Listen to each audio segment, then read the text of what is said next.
Estos no son versos, sino más una canción. Canto con rabia y con dolor.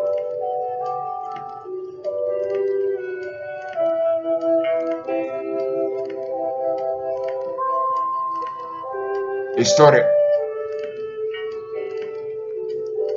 Papá.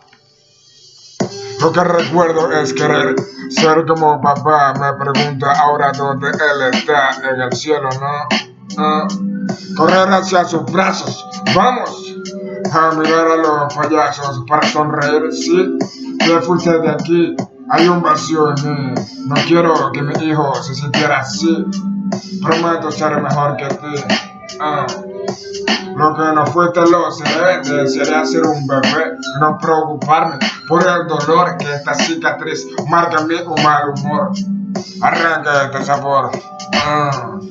Imagino sentarnos, hablar pues de la vida. Soy un niño y mamá no la he visto. Creo que está dormida, no sé dónde está. Inconsciente. No sé con quién hablar. Me sueño contar mi vida, disfrutar. ¿Quién me va a guiar? Esta vida me empieza a fastidiar. Solo veo tristeza mientras los años en la frente comienzan a pasar. Me he puesto a pensar en cambiar mi destino. Ser un grande, no de esos asesinos. Apreciar a una mujer, no cambiarla como el oro fino.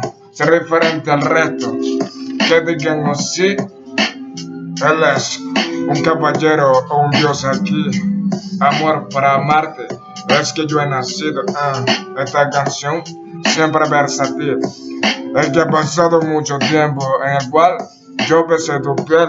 Extraño los besos, sabor a miel. Del cielo yo he caído, tal vez un ángel pervertido, para cuidar de ti, sí, por eso yo he venido. Te amo demasiado, no.